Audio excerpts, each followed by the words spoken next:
좋은데 햇빛도 금방 날 것 같죠? 저도 굉장히 죄송한 말씀을 드려야 되는데, 원래 저들이 이제 끝날 마칠 때 바로 공연을 좀 하게 되는데, 오늘 조금 좀 사정이 있어가지고요. 오늘은 바로 공연을 좀 못하고 대화까지 다 설명을 할 겁니다. 나중에 기회 있으면 한번 좀 하는 방향으로 하겠습니다. 그 대신 이제 오늘은 수업을 하는데, 그래도 임반 강의가 끝나면서 우리 불교가 어떻게 나가야 될 것인가, 중생과 어떻게 될 것인가, 요거를 좀 마무리하는 입장에서 거기서 유인물 응용불교라고 하는 그 유인물을 그렸죠. 요거를 이따가 요거를 마무리하면서 이제 수업을 마치도록 하겠습니다. 네, 오늘은요, 불상과 이제 수익 이런 건데 한 번씩 이렇게 공부한 겁니다. 공부한 거기 때문에 요거는 저희가 복습 삼아서 좀 하도록 하겠습니다. 네, 절에 가면은 부처님이 굉장히 많죠. 부처님이 많고 이제 보살도 많은데, 우리가 이제 지난번에 일요일날 정토사 갔을 때도 부처님이 이제 세 분이 계셨습니다. 세 분이 계셨는데, 우리가 생각했던 거하고 조금 좀 다른 면이 좀 있었어요. 그리고 제가 잠깐 말씀드렸습니다만, 아미산이라고 하는 산은 이 보현보살의 상주처를 앓은 산이라고 해요. 근데 거기는 아미산 보현사가 돼가지고 보현보살 상주처가 돼야 되는데, 거기 이제 스님 말씀을 맞다는 그러면서 당신이 봉정암 정별병원 가서 기도하면서 다른 분들은 전부 다 석가모니 부처님을 정거하는데, 당신 눈에는 아미타 부처님의 정토세계가 보였다. 그래서 여기 가셨던 분들 많이 계신가요? 지금 들어보세요, 그냥. 없어요. 네.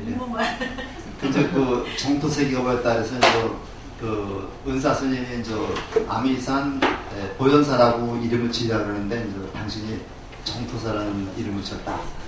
그래서 거기다가 정토사니까 아미타불을 모셔야 되겠죠. 그러니까 이제 법당 이름이 무량수전입니다. 근데 저기가 이거를 묻는 사람이 몇 사람 있었는데, 요 글자하고요, 요 글자하고 똑같은 글자입니다. 없을 묻자, 없을 묻자. 근데 요거를 거기서 뭐라고 썼냐면, 요런 식으로 썼어요. 그러니까 그걸 어떤 분이 이제 하늘천자 아니냐, 천량, 근데 요거를 요렇게 해서 요게 맞는 문자입니다. 이거 없을 문자. 그렇게 되는데 무량수전을 모셨는데, 거기다가 가면은 어떤 부처님을 또 모셔야 돼요? 수불로다가 아미타불을 모셔야 되죠. 근데 분명히 아미타불 주불은 석가모니불입니다. 석가모니불이고, 우리가 보통 동쪽에 약사야대불을 모시고 서쪽에 아미타불을 모시는 게 원칙인데, 거기는 석가모니불을 모시고 동쪽에 아미타불을 모시고 서쪽에 약사야대불을 모셨어요. 좀 바뀌었죠. 그래서 요거는 스님이 아미타불을 좀 강조하려고 하다 보니까 동쪽에다가 아미타불을 모셨는데, 그건 교리는 어긋나는 겁니다. 아미타불은 사방정토니까 서쪽에 모셔야 되는 거고, 그러면서 약사야대는 새로운 생명을 찾아서 태어나는 거죠. 그러면 해입니다, 해. 그래서 여기는 동쪽에 모셔야 되는 겁니다. 근데 조금 좀 참고했었고, 우리 제사 지낼 때도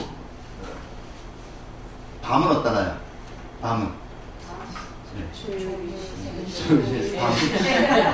서쪽에는 요자가 요죠. 여기 요자죠. 여기 서쪽이죠. 그래서 유교 전법에도 보면은요, 그것도 밤은 서쪽에 놔야 된다 그러는데, 요즘은 아무렇게나 막 놓죠? 저도 사실 놓지 모릅니다. 근데 이 성균관이나 향교 가서 이 석전제 올릴 때는 서로 선생들이 많아가지고 싸워요. 싸워가지고 요거는 여기다 넣고 여기는 여기다 넣고 이제 이렇게 하는데 참고적으로 이제 우리가 그 아미사는 그 보현보살의 삼주처, 그 다음에 오대사는 어디에 문수보살의 삼주처 우리 가봤었죠? 월정사. 그 다음에 이제 낙가산, 보타 낙가산은 관세음보살의 삼주처. 그다음에 구화산이라고 있습니다. 구화산.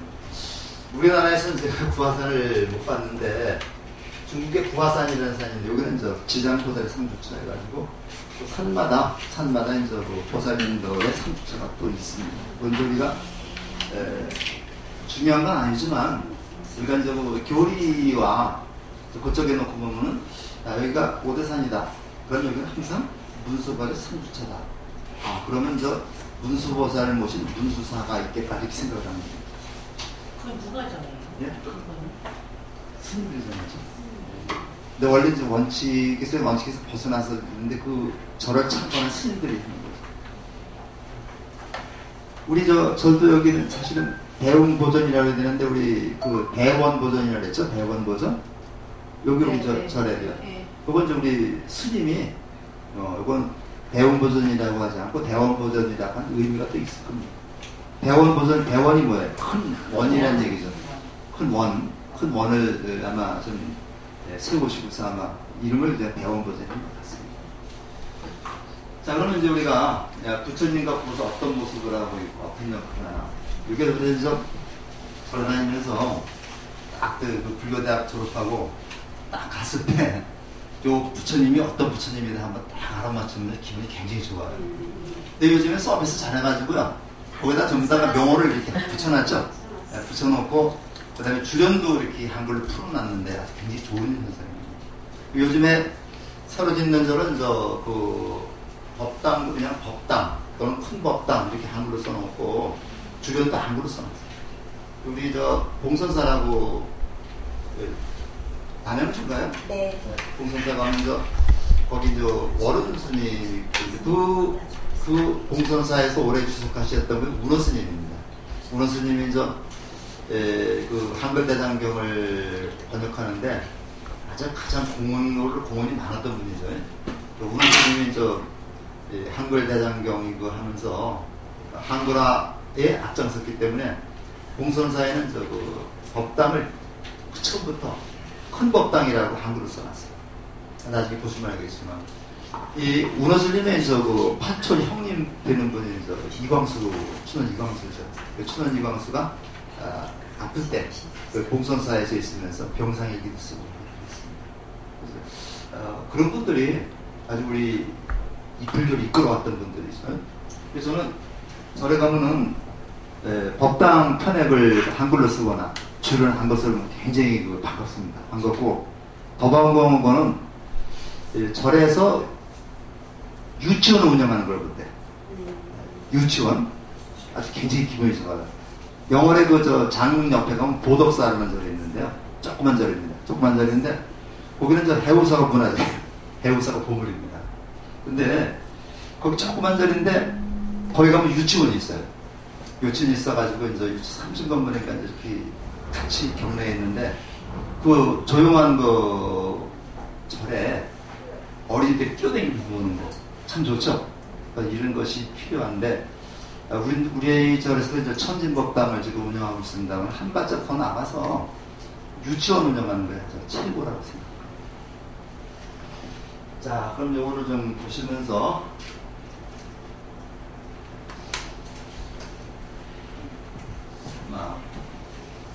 그냥 여기서 보겠습니다. 불상의 의미와 유래해가지고 불상은 예비대생 부처님과 보살들의 모습을 형상화시킨 것이다. 그러니까 우리가 불상이라는 게 부처님이라는 그런 모습이 어떤 형상을 나타내고 있는 건 아니죠. 그래서 우리가 이제 바람문화 때는 시방 3세 안이 계신 고루 두신 부처님.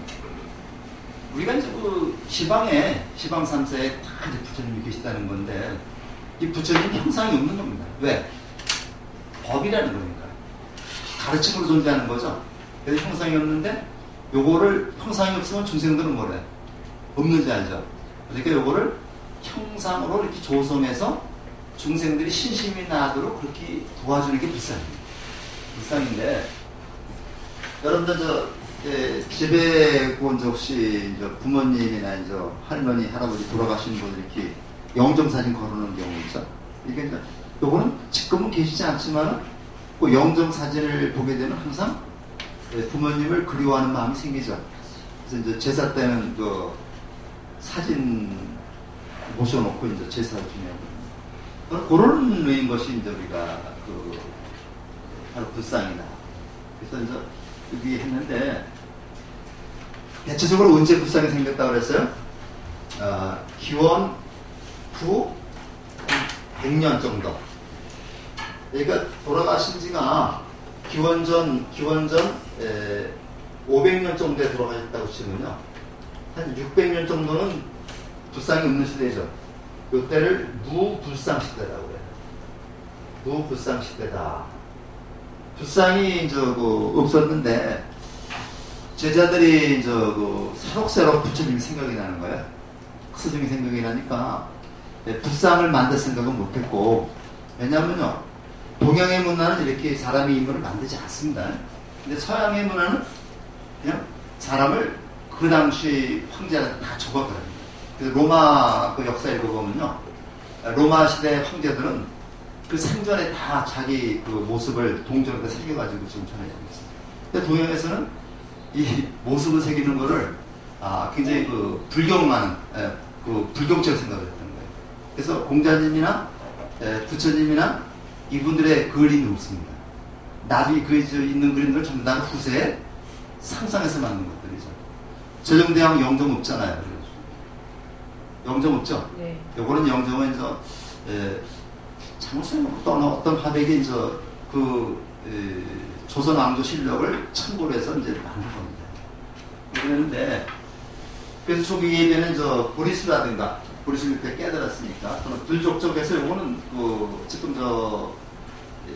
부다가야 부처님이 성불한 그 자리에 지금 있습니다.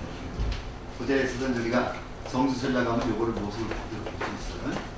그 다음에 근데 조금 좀 신빙성 그렇죠? 그 다음에 법륜이라든가, 법륜 수에 박힙니다. 합, 요런 데를 초기 예배 대상으로 삼았다. 요게 우불상 시대. 그러다가 요거를 불상을 조성하기 시작했는데, 그때 30 이상 80동을 해가지고, 부처님만이 가지고 있는 32가지의 큰 특징, 32가지 큰 특징하고 80가지의 작은 특징이 있는데, 요거는 인터넷에 이제 30 이상 80종호 찾으면 딱 두드리면 나오는데, 거기에는 뭐 귀가 길다든가, 머리는 곱슬머리라든가, 이런 것들이 다 들어가 있습니다. 그래서 요거를 바탕으로 해서 이제 불상을 했는데, 요 30 이상 80종호라는 게 어떤 거냐면요, 그 당시에 가장 이상적인 그런 모습이었던 것 같아요. 그래서 어떤 사람은 알렉산더 대왕을 본떴다는 얘기도 있고, 간다라 지방에서는 이렇게 또 시작이 됐으니까요. 있는데, 어쨌든 간에 그 지역에 그 당시에 가장 이상주의고 유행에 민감한 그런 모습으로 만들지 않았나 생각이 듭니다. 그래서 요 부처님의 얼굴을 뜻할 때는 30 이상의 상자하고, 그 다음에 80조모의 호자, 요거를 빼가지고 요거를 상호라고 그러죠. 부처님의 그 얼굴은 그냥 얼굴이라고 해서 상호라고 합니다. 상호. 그거 다 아시는 거죠? 처음 들었어요? 부처님의 얼굴은 상호라고 그래요. 상호인데 30 이상의 상자하고 80종의 호자 해서 상호. 서로 좋아한다는 얘기가 아니라 부처님의 얼굴은 상호라고 그럽니다. 임금님 얼굴은 뭐라고 그래요? 임금님 얼굴은 용안이라고 그러죠. 이제 그런 식으로 해서 우리가 존경하는 사람의 그러한 얼굴은 함부로 부르지 않죠. 그래서 이렇게 얘기를 하고요. 금색의 몸, 금색의 몸, 미간, 백호, 나발, 육계. 이 당시에 이제 가장 이상적인 인간으로 만들긴 했는데, 왜 금색을 칠했을까요? 이게 서양 동남아 쪽 부터 그랬다기보다는 그 중국으로 거쳐오면서 이렇게 된 건데요. 우리가 저 보통 볼때 그 방향하고 색깔이 있습니다. 방향 색깔이 있어가지고 이제 한번 복습해 볼까요? 그 사신도라고 있죠. 동서 사신도. 자, 맨 쪽에 동쪽엔 뭐가 있어요? 동쪽에는 청룡이죠. 서쪽에는 백호, 남쪽에는 주작, 남주작, 북쪽에는 현무라는 센서. 우리가 보면 동쪽은 동서나 남, 이게 동쪽이 여기죠. 북쪽이고요. 대부분 동쪽은 청색입니다. 청색이고 남쪽은 주자가 빨간 색깔이죠. 빨간 색깔이고 서쪽은 하얀색이 백호, 하얀 색깔이고 북쪽은 현무니까 검은 색깔입니다. 그래서 우리가 동쪽 중국의 동쪽이 파란 색깔, 그다음에 남쪽이 빨간 색깔, 서쪽이 하얀 색깔, 그다음에 북쪽이 검은 색깔. 그럼 가운데는 무슨 색깔? 가운데는 황룡이래요. 황룡이라 해서 가운데 색깔은 황룡입니다. 황룡이죠, 황룡. 노란 색깔입니다. 그래서 노란 색깔이 우주의 중심 색깔입니다. 우주의 중심 색깔이니까 부처님을 조성할 때 색깔을 노란 색깔로 한 것은 우주의 중심적인 위치에 있는 분이다. 이 중국 사람들이 저기 좋아하죠? 노란색 좋아하죠? 노란색 좋아하죠? 노란색은 우주의 중심 색깔이기 때문에. 그래서 중국의 황제는 노란 옷을 씁니다. 근데 우리나라 임금은 노란 옷 못해요. 지금 확실히 납니다. 그 다음에 그래서 제가 지난 그 일요일 날은 거기 갔다 오면서 9시 한 40분쯤 하죠? 역사 그날이라는 게 있죠. 인조가 홍타이지 청태종한테 항복하는 게 나오는데 저는 3배 구고두라 그러죠. 고두배라 그래서 고두배가 원래는요 우리 불교에서는 이제 절이 끝나고서 여기다가 이 삭장 안에다가 머리를 이렇게 고두라 그러는데 원래 고두배라는 고자가 두들 고자입니다. 그래서 한 번 절을 하고 3번 머리를 조아리는 건데 조아리 정도가 두들 고자였어요. 어른만에 왜 그래서 인조 얼굴이 여기 피가 난 몸이 묻었다 그래서. 근데 그것만 이제 그 전에 아주 끔찍한 얘기가 하더라고요. 뭐라고 하냐면 항복할 때는 춘추 좌시절이라는 데가 나오는 건데 뒤로다가 손을 묶고 입에는 구들을 물리고 그 다음에 끈을 해서 관을 끌고 질질 끌고 임금이 그래서 항복을 하는 거라고 그러더라고요. 근데 그거는 면에 좋다고 얘기를 하는데 나를 죽여서 저 관에 좋다는 뜻이라고. 그러니까 우리 임금이 두 손을 이렇게 묶고 입에다가 구슬을 물고 그 다음에 목에다가 줄을 매서 관을 질질 끌고 아마 청태종 앞에 가서 절을 했다는 생각하면 끔찍한 일이죠. 우리가 이렇게 사사건건 그들의 그 집회를 많이 봤는데 우리 조계 정도 가면은 그런 느낌이 많이 들어요. 기분이 굉장히 좋지 않습니다. 그래서 이걸 갖다가 유교의 오상에 맞춘 겁니다. 이게. 그래서 요것이 요게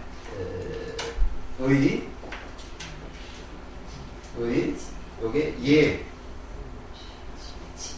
요게 지, 그렇죠? 지, 요게 신. 그래서 이걸 오상에 맞춰가지고 우리 서울에 가면 남대문이 무슨 문이에요? 숭례문이죠. 숭례문은 바로 요겁니다. 예.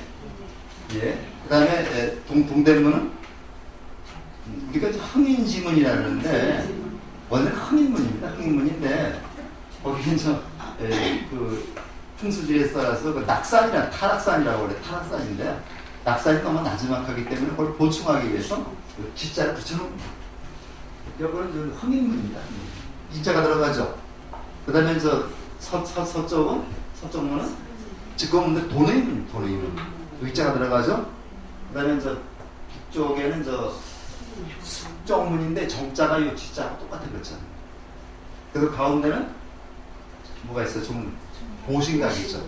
보신각이. 그래서 우리가 그 서안이나 이런 데 이제 가다 보면 문 이름만 보면 이것이 무슨 문, 어떤 위치를 예측을 할 수 있어요. 십자가 들어가면 가운데고, 그 다음에 예자가 들어가면 남쪽 문이고, 이렇게 이제 여기까지만 얘기를 하고요.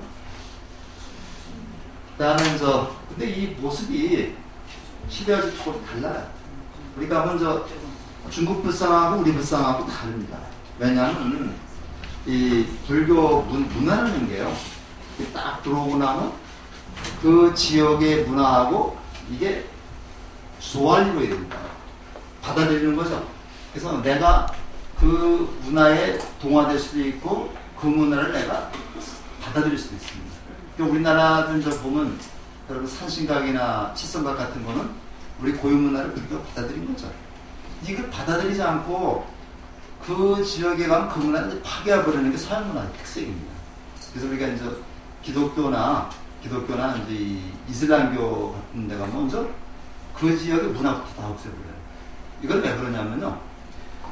우리 그 동양의 문화는 숲의 문화라고 그래요. 숲의 문화라고 해가지고 남의 것을 뺏지 않아도 내가 다 먹을 수가 있습니다. 인도에 가면 이것이 열대지방이죠. 남을 괴롭히지 않아도 내가 다 먹을 게 다 있습니다. 과일이 있으니까요. 그러니까 남의 것을 존중할 수 있는 그런 문화가 형성이 되어 있어요. 근데 그 서양 문화, 특히 그 기독교라든가 이슬람교는 어디서 생긴 문화예요? 사막 문화죠, 사막의 문화죠. 여러분들 그 10개라는 영화 봤어요? 네. 모세가 사막을 다니면서 40일씩 다니면서 그냥 그거 나오죠. 그러니까 오아시스를 만약에 찾았다면은 그 물을 내가 먼저 먹어야 돼요. 나이 먼저 먹으면 안 되니까 거기서 있는 사람들 죽이고서 그걸 내가 차지할 수밖에 없어요. 이런 문화적인 그 관계 때문에 우리 이제 그 동양 문화는 숲의 문화라 너그러운데 저 서양 문화 특히 기독교하고 이슬람교는 사막의 문화이기 때문에 남을 죽이지 않으면 내가 살 수가 없습니다. 그래서 이 불교나 불교 지방에 이쪽에 서양 종교를 포교하는 사람들이 엄청나게 지금 점수하고 있는데 그 앞장서서 불교를 많이 훼손하는 사람들이 우리 그 개신교나 카톨릭 그 신자들이 지금 태국 가면 엄청 우리 비난받는다고 그래요. 태국 불교 국가죠. 근데 거기 가면서 이 카톨릭도 마찬가지입니다. 이게 굉장히 무서운 종교예요. 우리가 불교와 비슷하다고 많이 얘기를 하는데 그렇지 않습니다. 아주 고도의 그 지능적인 종교인데 그거. 그래서 우리 불교가 다 가져가잖아요. 그래서 49제 대신에 48제 지내고 염주도 같이 하고 그러잖아요. 근데 저쪽에 이제 미얀마나 이 동남아 지역 가면 한국 그 개신교나 그 카톨릭에서 포교하느냐고 엄청 원성을 많이 산다고요. 좋은 일도 많이 해요. 근데 이제 우리가 이제 그런 것도 좀 잘 지켜야 되겠죠.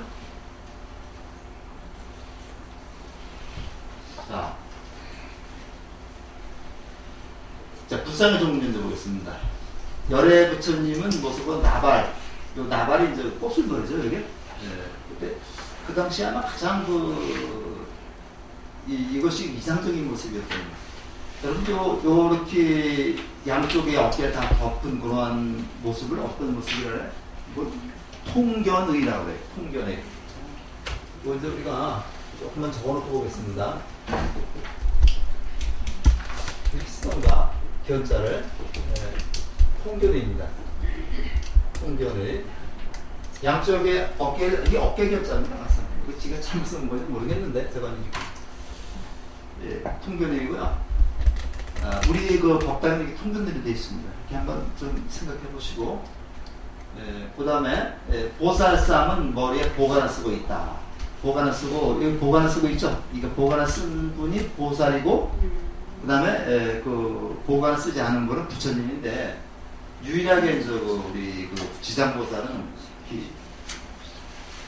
보관을 쓰지 않고 그냥 민머리로 되어 있죠. 깎은 머리로 되어 있죠. 근데 지장보살이 다 그렇게 깎은 머리로 되어 있지는 않습니다. 왜냐하면 저 양주에 가면 육지장사라는 절이 있어요. 지장보살 6분을 모시는 그 절이 있는데 육지장사 가운데 이제 석가모니불을 딱 모셔놓고 양쪽에 세 명씩 6분을 갖다 이제 모셔놓은 그 지원 스님이라고 하는 그분이 이제 만든 절인데 어마어마하게 큽니다. 근데 거기 가면 지장보살이 이렇게 보관 쓴 지장보살도 있어요. 그래서 그거는 더 나중에 보관을 쓴 지장보살도 있다. 근데 일반적으로 지장보살은 보관을 쓰지 않는 분이 많습니다. 천의라는 게 의자가 잘못됐습니다. 오의자입니다. 이게 오의자. 천의에서 천의를 입고 장신구 달고 있다. 근데 우리가 천의 무봉이라는 말 들어본 적 있어요? 천의 무봉이다. 천의 무봉이다. 그 봉자가 꿰맬 봉자입니다. 꿰맬 봉자. 이렇게 이제 반지에서 꿰맨다는 얘기인데, 천의는 보통 선녀님들이나 보살님들이 입는 옷이죠. 이런 옷은 꿰맨 자리가 없다. 꿰맨 자리가 없다는 말은 무슨 말이에요? 인위적인 데 들어가 있지 않다는 얘기죠. 그러니까 바꿔 얘기하면 자연스럽다. 우리가 천의무봉이라는 말 굉장히 많이 씁니다. 요거는 정비석 씨가 쓴 산정문에 가면 금강산이라고 하면서 천의무봉이라는 말 쓰는 게 있어요. 너무 어색하지 않고 자연스럽다. 이런 얘기입니다. 그래서 우리가 보살님이 입는 옷도 천의라고 합니다. 천의라고 그러는데 그만큼 자연스러우면서도 그 몸을 치장하는 그런 것들이 있다. 신장삼은 우리가 보통 금강문이나 사천왕문에 있는데 이 무장 모습을 하고 힘자랑하는 이런 모습들이 나오잖아요. 그 다음에 나한상입니다. 나한상인데요.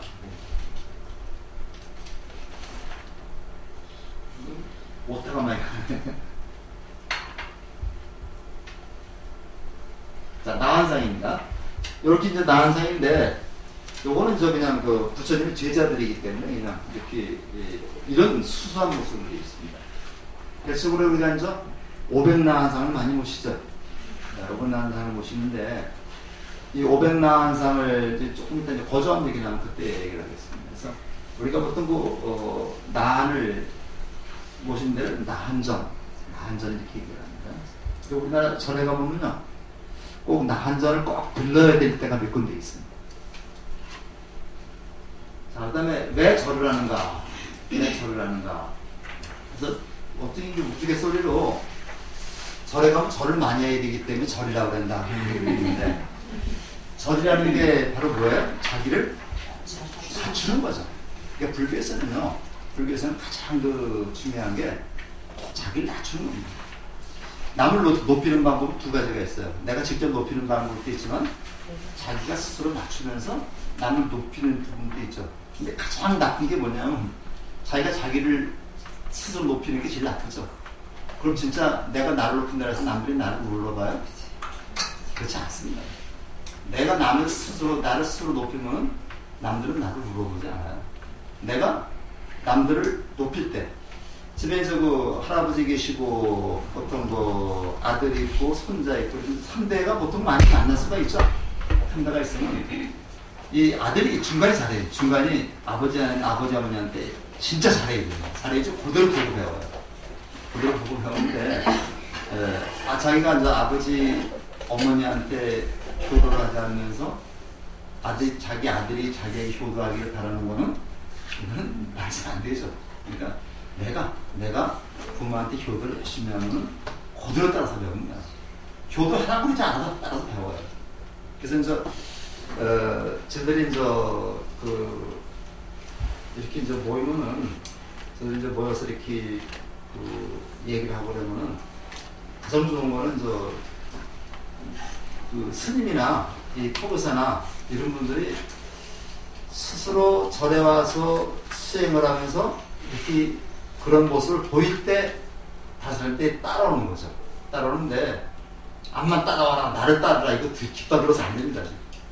지금은 카리스마 얘기하는데, 카리스마 갖고 지금 되지 않습니다. 이 덕을 입혀야 돼요. 덕으로 덕화를 해야 되는 거죠.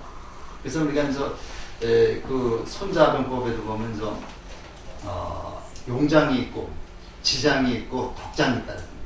용장이 지장만 못하고 지장이 덕장만 못하고 장비 같은 그런 용명만 있는 사람보다는 것이 관우 같은 덕 있는 장군도 훌륭한 장군이죠.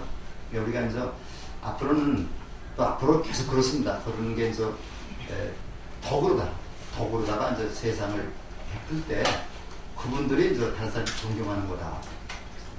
앞으로의 세상은요, 뭐 서울대학교 나왔다 해서 이제 저기 출세하거나 그런 거 없습니다. 얼마나 그 사람이 인성교육 제대로 되어 있느냐, 얼마나 어른들을 보살피고 친구들을 갖다 같이 덕으로 베풀 수 있느냐, 이게 중요한 거지. 뭐 나는 서울대학교 나왔다, 이건 지금 소용없습니다. 그래서 이제 항상 애들한테도 그러니까 할머니 할아버지 노릇하니까 참 힘든 거죠. 아빠 엄마 노릇하기는 더 힘들고요. 그래서 이거는 불상이라고 하는 것은 진정한 부처님 마음과 접한다. 이게 방편입니다. 이게 예배와 공경을 통해서 요게 방편이죠. 이렇게 얘기를 하면요, 잘 먹고 잘 살기 위해서 서울대학에 가야 된다. 그럼 어떤 게 목적입니까? 잘 먹고 잘 먹기 위해 서울대학에 가야 된다. 어떤 게 목적이에요? 서울대학에 가는 게 목적이 아니죠. 목적은 잘 살고 잘 먹기 위한 거죠. 근데 이걸 불교식으로 얘기하면요, 서울대학에 가는 건 방편입니다. 방편이죠. 근데 서울대학교만 가면 다 끝나는 걸로 알고 있어요. 근데 서울대학교 가서도 빈둥빈둥 돈 안 벌고는 엄청 많습니다. 정치판 뛰어들었다가 맨날 떨어지기만 해가지고 속 마시는 돈 많아요. 근데 대학을 못 나왔어도 진짜 인품이 훌륭하고 남의 그 지도자 역할하는 사람들이 많잖아요. 그래서 우리가 그런 걸 좀 보면서, 다 그런 건 아니지만요, 그런 거 보면서 우리가 이 덕, 그 다음에 이 수단과 목적이 뭔가를 알아야 돼요. 그러니까 요게 목적입니다. 부처님 마음과 접하면서 부처님 마음을 내가 실천하는 것, 이게 불교의 목적이 되죠. 그러기 위해서 우리가 절에 나오는 거고 예배 공경을 하는 겁니다.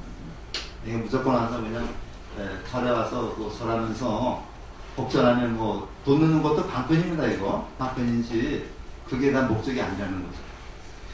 우리 스님이 뭐 불사하신다 그래서 거기에 이렇게 돈 보시는 게 목적이 아니죠. 그거는 내가 마음 편하기 위해서 하는 방편입니다. 그 다음에 부처님 마음과 하게 되겠다. 그래서 이런 것들 우리가 이제 좀 한번 살펴보시면 되고요. 이 문제가 참 우리가 많이 개신교나 이쪽에서 얘기를 하면 그냥 입을 담을 수밖에 없는 그런 부분인데, 우상이라는 것은 뭐냐? 무조건으로 절대하는, 없는 것을 실체하고 무조건 절대시하는 게 우상이다. 이거 우상인데, 기독교에서 말하는 우상이라는 거는요, 어떤 불상이에요, 불상. 이 불상을 생명체가 없습니다. 생명체가 없다고 보는 거죠. 그들 관점에서 생명체가 없는 나무라 새로 만든 그런 것을 모셔놓고 거기다 절하기 때문에 우상이라고 합니다. 근데 제가 이제 목사님한테 직접 하는 얘기인데, 기독교에서는 어때요? 죽은 사람한테 절을 하지 않습니다. 죽은 생명이 없기 때문에. 산 사람한테는 절을 하죠. 그래서 부모라도 돌아가신 분한테는 절을 하지 않습니다. 상가집에 가서 그 사람도 절 안 하죠. 꽃 하나 기대 죽은 사람. 생명이 끝났다고 보는 겁니다. 근데 불교에서는 생명이라는 관점이 그렇지 않아요. 죽었다 그래서 생명이 끊어진 게 아니라 다만 오온 화합에 의해서 오온이 사라졌을 뿐입니다. 이것이 다시 떠들다가 허공 중으로 떠들다가 다시 인연화합에 의해서 새로운 생명으로 바뀐다는 게 이게 이제 불교나 동양의 논점이 되죠. 그래서 그 사람들이 말하는 우상은 이런 겁니다. 생명체가 없는데 절하는 게 우상이다. 그렇기 때문에 불상이 우상이라는 얘기입니다. 그러니까 그 사람들은 거기다가 빨간 페인트를 이걸 할 수 있는 거예요. 산 사람한테는 이걸 못하죠. 자기 아버지까지도, 돌아가신 아버지까지도 우상입니다. 근데 하나님 여호와는 어때? 하나님은 어때요? 그분은 돌아가지 않았죠. 하늘로 올라갔습니다. 하늘로 올라갔는데 하늘로 올라간다는 얘기가 몰라요. 하늘로 올라가면 그 다음에 모르는데 잠깐 살아계신 분이죠. 그 때문에 그 예배를 하는 겁니다. 그런데 여기서 우리가 일반적으로 우상이라는 말은 실체가 없는 것을 세워놓고 절대시하는 게 우상입니다. 근데 우리 저기는 불교적 관점으로 본다면은 우리 불상은 내가 불상을 범으로써 다시 존경심을 드러내기 위한 거니까 요거는 실체가 없는 그런 게 아닙니다. 부처님의 모습을 다시 한번 재현시킴으로써 내 마음속에 부처님을 다시 불러일으킬 수 있는 그런 역할을 하는 거거든요. 그래서 근데 제가 고등학교 때 그런 생각을 한번 해봤어요. 저는 우리 집에는 불교 집안도 아니고 기독교 집안도 아닌데 제가 고향이 이 경기도 오산인데 우리 오산에 시내가 있으면 우리 집은 이제 서쪽에 이쪽에 한 동네 있고 이쪽에 또 한 동네가 있고 이쪽에 한 동네가 있는데 이 동네가 좀 큰 길이 있습니다. 그래서 이걸 큰 길이 있어가지고 여기에서 바란 쪽에 또 화성 쪽으로 가는 길이 조그만 길이 있는데 저는 이 동네 살았는데요. 이 동네는 일찌감치부터 성당이 있었어요. 성당이 있어가지고 요 친구들은 거의 성당에 많이 다녔고요. 이 동네는 뒤에 교회가 하나 들어갔습니다. 교회 들어가는 사람들이 많았고 우리 동네는 성당도 없고 교회도 없고 그래서 성당 갈 기회도 없었고 교회 갈 기회도 없었는데 그 친구들이 이 성당 얘기도 하고 교회 얘기에 대해서 많이 들었는데 난 그런 생각을 했거든요. 그때 과연 그러면 우상 얘기 많이 들으니까 실체가 없는 하나님이라는 것을 이렇게 만들어 놓고 거기에 무조건 절대시하고 그분을 따르는 건 우상이 아닌가 하는 그런 생각을 했었어요. 진짜입니다. 그래서 그것 때문에 그런 우상 문제 때문에 제가 기독교를 별로 이렇게 가지 않았던 것 같아요. 근데 사실은 이렇게 관점으로 볼 때 여하나님이라고 하는 큰 실체, 존재가 없는 실체를 절대시켜놓고 절대화시켜놓고 여기에 모든 것을 의지하는 것이 어떤 의미에서는 진정한 우상이 아니겠는가 저는 그런 생각을 지금도 하고 있습니다. 하고 있는데 우리가 우상 그렇게 숭배라고 얘기할 때 그렇지 않다. 그러니까 간단히 이렇게 반박할 수 있는 그런 얘기겠습니다. 그러니까 부처님은 우리 불교적 입장에서 우상이 아닙니다. 그렇게 우리가 보시고요. 그 다음에 요거 우리가 구분하는 법인데 불보살님들이 왜 많이 존재하는가? 누구나 부처가 될 수 있는 거죠. 부처님은 신이 아닙니다. 근데 요즘에 부처님이나 스님을 신격화시키려고 하는 그런 게 있어요. 이게 굉장히 잘못된 겁니다. 그래서 가끔 나오죠. 가끔 나오는데 이 방송에도 가끔 사회입단 나오는데 산에 가서 이렇게 명벽 수행을 좀 했더니 그냥 그랬더니 한 1, 2, 3년 했더니 뭐가 어떤 계시가 왔다. 부처님을 칭견했다. 그리고 가끔 가다 보면요. 어디 그런 게 나와요. 비행기 타고 가는데 관세음보살이 구름 속에서 나타났다. 그걸 찍은 게 나오는데 그게 실제로 있던 없던 건 중요하지 않습니다. 그렇게 허황된 불교는 잘못됐다는 얘기죠. 그래서 우리가 우리 불교가 그런 허황된 거.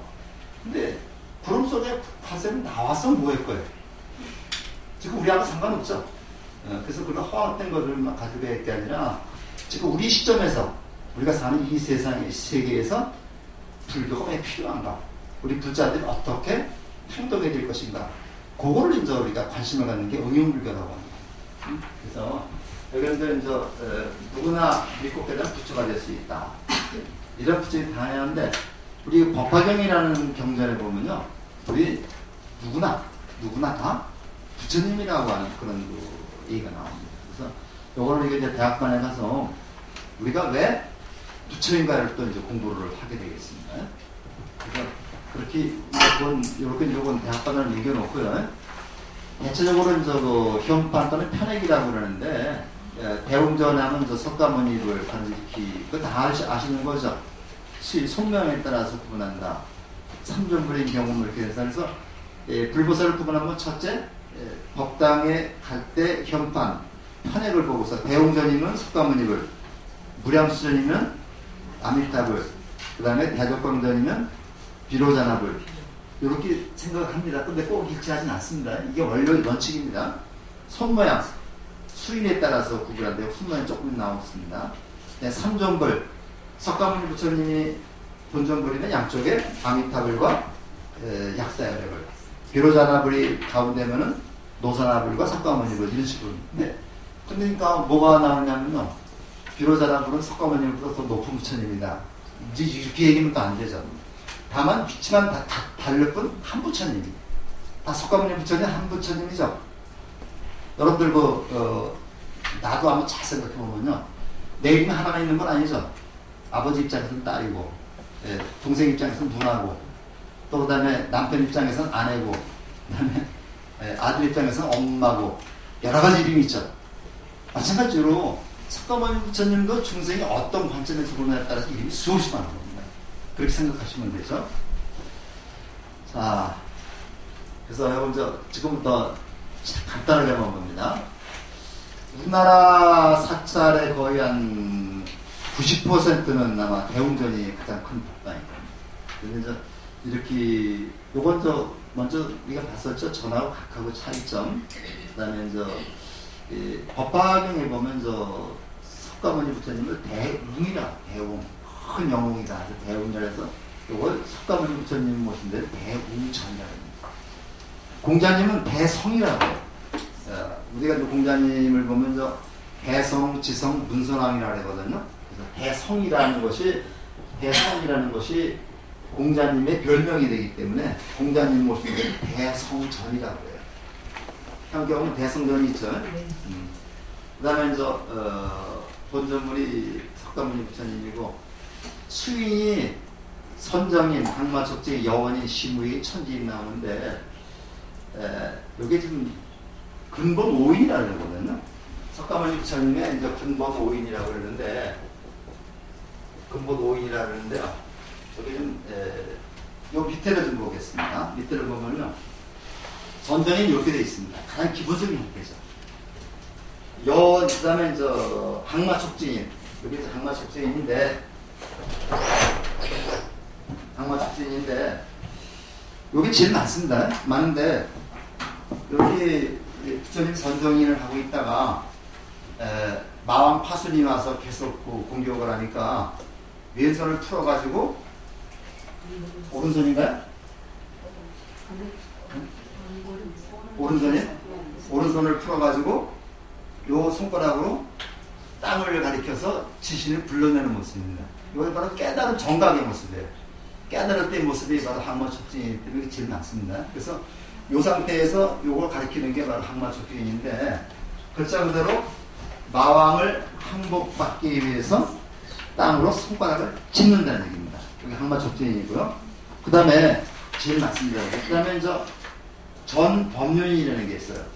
이게 법륜이거든요. 이거 법륜인데 이렇게 하는 겁니다. 이거를 이렇게 양쪽으로 하는 건데, 우리나라에서는 거의 전법륜이 많지 않습니다. 근데 장수의 중림정사라는 데가 보면요, 거기에 전법륜이라고 있어요. 저도 거기서 한번 봤습니다. 그 다음에 요게 시무회인이고 여원인인데, 요렇게 하는 거 시무회인입니다. 무 외자가 두려움이라, 두려움을 얻게 해준다. 죽음에 대한, 고통에 대한 두려움이죠. 요거 여원인입니다. 요거 중생들의 원을 받아들인다는 얘기입니다. 그래서 요렇게 하고 있는 게 여원이 시무의 여원인인데, 요거를 따로따로 볼 때, 여기 보다시피 선정인, 여원인, 시무회인, 전법륜인, 항마촉진인을 근본 5인이라고 해요. 근데 대체적으로 요거는 같이 나타납니다. 요거는 항상 같이 나타나요. 서 있을 때. 그래서 요거를 합해서 통인이라고 말합니다. 요걸 합해서 통인이라고 얘기를 할 때는, 통인이라고 말할 때는 4개가 되죠. 4개가 될 때 요때 이제 뭐 집어넣냐면 천지인을 집어넣습니다. 천지인을 집어넣어가지고 이제 근본 오인이라고 해요. 그래서 선정인, 여원인, 시무회인, 전범면인, 항마촉지인을 요거를 석가모니 근본 오인이라고도 말하고 요걸 합해서 통인이라고 그러면서 왜 천지인은 어린 부처님 모습이죠. 요걸 얘기하기도 하는데 일반적으로 근본 오인이 있고요. 요거는 저 직권인은 그런 저 비로자나 부처님의 수인이죠. 그건 저 그렇게 여기가 구분을 하고요. 대적광전에 가면요. 비로자나 부처님 모신 법당인데 뭐 요 세계를 연화장 세계라고 해요. 그래서 비로자나 부처님의 세계는 연화장 세계, 그 다음에 아미타 부처님의 세계는 그 극락 세계, 그 다음에 저기 약사야레 부처님의 세계는 유리광 세계, 그 다음에 저 미륵 부처님의 세계는 용화 세계, 석가모니 부처님의 세계는 사바 세계입니다. 우리가 있는 사바 세계. 근데 요거 대적정도 정자가 이렇게 써지지만 잘못 씁니다. 이것도 적정도 고요한 적자가 나와야 되죠. 그래서 이것도 적정을 이렇게 써야 됩니다. 대적정, 이렇게 써야 되고, 직권인도 잘못 썼어요. 이게 처음이라 이게 좀, 직권인이에요. 이게 주목권자거든요. 권투할 때. 그러니까, 그, 지혜로운 주목으로, 불보살을 감싼다는 겁니다. 그래서 우리가 보면 불국사에 있는 비로전에 있는 모습인데, 오른쪽 손가락에 요게 부처의 손가락이라고 했죠. 요거를 중생이 감싸고 있는 거. 반대도 괜찮습니다. 이렇게 그 중생을 부처가 감싸한다고 괜찮아요. 요런 것이 직권인이 되겠습니다. 요걸 이렇게 써야 됩니다. 요거 잘못 쓴 겁니다. 이렇고. 비로자나부는 그 부처님의 가르치는 진리를 인격화시키는 것으로 보면 되겠고요. 그 다음에 극락전은 잘 아시죠? 아미타불인데 이 무량광불에서 아미타바 붓다, 아미타바할 때는 무량광불, 아미타우스 붓다 할 때는 무량광불에서 이건 시간적 개념입니다. 이건 공간적 개념이죠. 그러니까 공간적으로 무한한 빛, 그 다음에 시간적으로도 한없는 빛 이렇게 해가지고 뭐 극락전이라도 무량수전, 니타전 많이 있습니다. 아미타불의 부품인데 아미타 부처님의 수인은 9가지가 있어요. 그래서 상품인, 중품인, 하품인, 그 다음에 상품인 중에서도 또 상중하 나눠가지고 나오는데 우리가 그 9가지는 바로 사람들의 근기에 따라서, 그래서 우리가 그 상근기인 사람한테는 상품인, 하근기인 사람은 하품인을 쓰는데, 지난 우리가 정토사 가서 본 그 아미타 부처님의 수인은 요거는 하품, 중품, 그러니까 그 하품 중에서도 가운데, 보통 우리가 아미타 부처님은 하근기, 우리 중생들이 하근기이기 때문에 하품인이 많습니다. 상품인은 거의 없고요. 그래서 이렇게 있는데 유명한 그 부석사 무량수전이죠. 이거 지난번 다 본 겁니다. 그래서 약사전, 그 미륵전, 약사전은 정유세계 또는 유리광세계라고 얘기를 합니다. 그래서 약합을 들고 있는 거, 약합 들고 있는 거 보면 여기 약합이 있죠. 우리 그 정토사를 이렇게 약합을 들고 계시더라고요. 그 다음에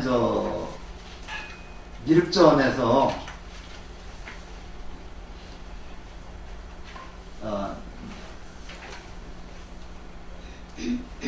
미래불인 미륵부처님 모신 법당인데, 요거 미륵부처님이 미래불을 나타내는 미륵불, 이것이 보살을 나타내는 미륵보살 해가지고, 요 미륵전을 용화전이라고 그러고 자시전이라는데, 그 미륵보살 자시보살, 자비로운 보살, 자시보살이라고 그래요.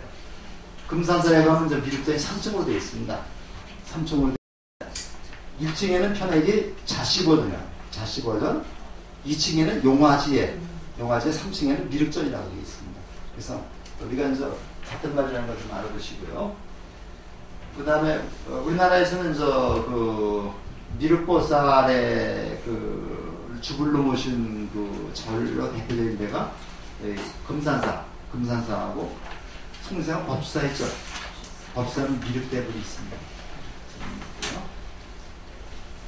그 다음에 부처님의 일대기를 그 8폭으로 나눴어요. 8폭의 그림으로 그래서 나눈 게 팔상전 또는 영산전. 영산전은 부처님이 영축산에서 설법을 하셨기 때문에 영축산을 줄여서 영산이 된 겁니다. 이거 신령스러운 산이라는 뜻이 아니라 인도에 보면 영축산이라는 산이 있어요. 그래서 법화기가 설었다 그래서 우리가 영축산의 준말이 영산입니다. 영산이지 이것이 그 한문 신령영자는 아무 의미가 없는 겁니다. 그래서 우리 이웃 하늘달에 영산정사라고 있죠. 우리 영축산에 있는 절, 영축산에 있는 절, 우리 수미정사는 수미산에 있는 절. 그래서 거기 영산정사가 뭐 신병스러운 산에 있는 절이 아니라 영축산에 있는 절이 위치되어 있습니다. 그 다음에 여기가 성지입니다. 그래서 영축산이 성지인데 아주 통도사가 있는 산이 영축산입니다. 영축산 통도사 이렇게 얘기를 하죠. 그래서 거기 부처님 법화경을 설하신 자리에 그 불상을 모셔놓고 많이 찾아다닙니다. 저희 제화갈라보살하고 미륵보살인데 제화갈라보살은 전생 과거불 보통 연등불을 제화갈라보살이라고 합니다. 그 다음에 미륵불이 있고 또는 마하스톤자 안한존사를 모신 경우도 있다. 여기 팔상전인데 이거 법수에 있는 겁니다. 현존하는 유일한 5층 석탑이죠. 나무로 만들었는데 5층 목탑 나무로 만들었는데 아주 굉장히 아름다운 탑으로서 국보로 형성되어 있습니다.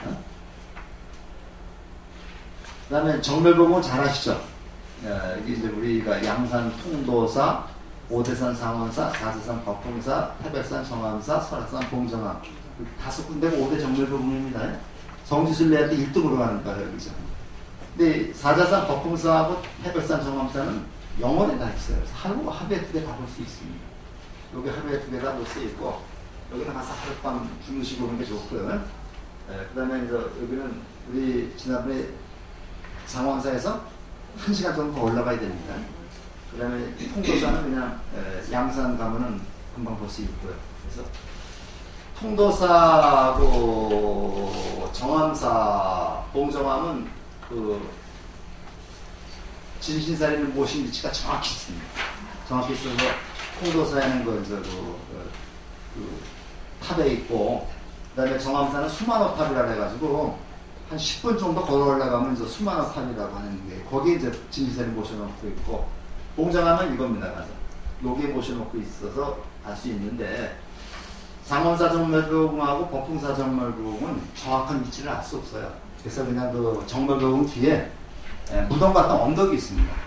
언덕이 있어가지고 그 언덕 어디엔가 이제 우리 아마 마당 많아요. 그 어디엔가 있기 때문에 정확한 위치는 알 수 없습니다. 그래서 그냥 거기 계시다는 것만 있다는 것만 우리가 알고 있으면 되겠습니다. 아주 굉장히 많이고 바위 위에 이렇게 있는데 여기서 우리가 초대화 정진하면서 보통 석가모니 정진을 합니다. 그러면 여기서 또 아미타불을 보셨다 그러니까 또 이건 정골, 머리 위에 있는 정골을 모시는 데라고 해요. 그러니까 나중에 성지순례 가면 아마 꼭 거쳐야만 되는 데죠, 이런 데는요. 관음전은 원통전, 보타전 쭉 나오고, 이게 수독사에 있는 지장전에 이렇게 얘기를 하는데, 요거는 우리 도서람, 선운사 도서람에 있는 지장보살인데, 굉장히 아름답습니다, 보살이. 이렇게 해서 우리가 한번 좀 다니면서 좀 보시면 되겠고요. 그 다음에 나한전하고 대장전인데, 나한전은 요게 우리에서 거저하면 500만 원 됩니다. 이렇게 하고 500만 원 모셨는데 요즘 같은 거저함이라서 거저사로 바꿨더라고요. 거저사로 바꾸고 영산전에 500만 원 모셨는데 국보입니다. 여기까지 가시기 어려운 분은요, 여기 동탄 신도시 가면 만의사라는 절이 있어요. 만의사. 만의사에 가면 요거하고 똑같이 만들어놨는데, 부처님 나라를 똑같이 만들어놨는데 더 화려하게 만들어놨습니다. 그래서 여기서 2.1시간인 거 합니다. 만의사. 그냥 그 내비 찍으면 그냥 다 안내해요. 그래서 동탄 신도시 거기 뭐 조성하는데 거기 제가 그 옛날에 그 소풍을 거기 많이 가봐서 밭살 조금만 쓰러지는 거 하는 저 법당 하나 비켜줬는데 지금 밭살을 어마어마하게 크게 나서 이거 모셔놨어요. 그 다음에 대장전 하면서 경전 모시면 되는데 여기가 수다라전이라고 얘기를 합니다. 해안사 해사가면 많이 있죠? 해안사 가면 500 그 장경가 거기 이제 장경가가 대장전서 수다라전 이렇게 얘기를 합니다. 여기 은혜사 거기 가면요, 이제 은혜사가 있고 그다음에 거저암도 볼 수 있고 제이석불암이 또 있습니다. 제이석불암도 볼 수 있고 굉장히 볼 데가 많아요. 그다음에 조사당하고 있는데 한 종파를 세운 스님, 존경받는 스님을 우리가 조사라고 해요. 조사라고 하고 우리가 이제 그 예불 불릴 때 조사, 종사 이렇게 나오죠. 요 구분을 잘 못하는데요. 우리가 보통 제대조사, 천하동사, 일체미신수, 제대선지식. 그래서 우리가 조사, 종사, 그 다음에 선지식 나오거든요. 근데 조하고 조는요, 어떻게 우리가 구분을 해야 되느냐면, 우리가 조선조 왕을 보면요, 태조, 정종, 태종, 세종, 문종, 단종, 세조. 조하고 조라는 게 있죠. 종이라는 게 있죠. 근데 이거 아무나 붙이는 거 아닙니다. 한 나라를 개국하거나 거기에 버금가는 업적을 이루는 왕을 조라고 붙여요. 그 다음에 나라를 태평생들을 이끄는 왕은 종이라고 붙입니다. 근데 사실은 우리가 조선에는 태조만 조가 돼야 되는데, 그 다음에 세조는 김종서가 말아먹으려고 했던 나라를 다시 세웠다 해서 조자를 붙이고요. 선조 같은 임금은 나라가 임진왜란을 폐허가 된 나라를 다시 일으켰다 해서 조를 붙이고, 인조 같은 왕은 또 병자원으로 망한 나라를 다시 일으켰다 해서 조를 붙이는데, 이거는 진짜 아부성이 짙죠?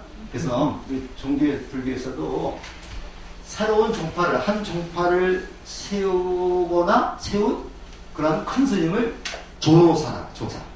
그 다음에 그보다 한 단계 아래로다가 덕을 베푼, 제중생들에게 덕을 베푼 훌륭한 스님을 종사라고 합니다. 그렇기 때문에 조사를 한 단계 높이 보는 겁니다. 조사, 종사, 그 다음에 나머지 분들은 선지식이라고 해요. 그래서 그렇게 얘기가 하고요. 이거 산신가 이런 거 있습니다. 그래서 이렇게 좀 더 살펴보시고, 시간이 한 5분만 쉬었다 할까요? 5분만 쉬었다가 우리가 또 준비한 또 화면 좀 보도록 하겠습니다. 아마 종단이 제가 알기로는 200개가 넘는 걸로 알고 있고요. 여기 나오겠습니다만은 조계종이라는 이름을 사칭한 그 군소정들마저 100여가 된다고 해요. 그래서 왜 그러냐면요, 옛날에는 그 종단 설립이 허가제였었습니다. 허가제였었는데 요즘에 신고제로 바뀌었어요. 그래서 그 전에는 초창기 한 20년 전만 해도 종단이 18개밖에 없었어요. 18개 종단이라고 해서 대표적인 종단인데, 인천에는 약사사라고 있죠. 네. 약사사는 화엄정 본찰입니다. 화엄정이라는 본찰이고, 그것만 인천에서 유일하게 본사였는데, 지금은 화엄정 약사사 거기 신도들을 제가 몇 사람 아는 사람이 있는데, 화엄정이 말이 거기가 본사인데, 거기서 관리하는 마사가 있다고. 그 마사를 전부 다, 그러니까 조그만 절 하나가 종단이고, 거기에 종정이 있고, 총무원장이 있고. 그러니까 그 남편이 그 결혼한 분들이 많이 있잖아요. 조계종에 거의 다 결혼합니다. 그럼 저 결혼한 분이 그 종종과 총무원장은 겸하거나 이런 데 굉장히 많습니다. 그래서 한국 불교가 참 넘어진 종단이 난립해 있는데 그 중에서도 규모가 괜찮고 좀 체계적이라고 하는 종단이 4개 종단이 있습니다. 첫 번째가 조계종이고요. 두 번째가 태고종인데 태고종하고 조계종은 뿌리가 하나입니다. 같아요. 같은데 이제 나중에 이게 이제 대처성이다 비구성 싸우면서 아주 지저분하게 많이 싸웠어요.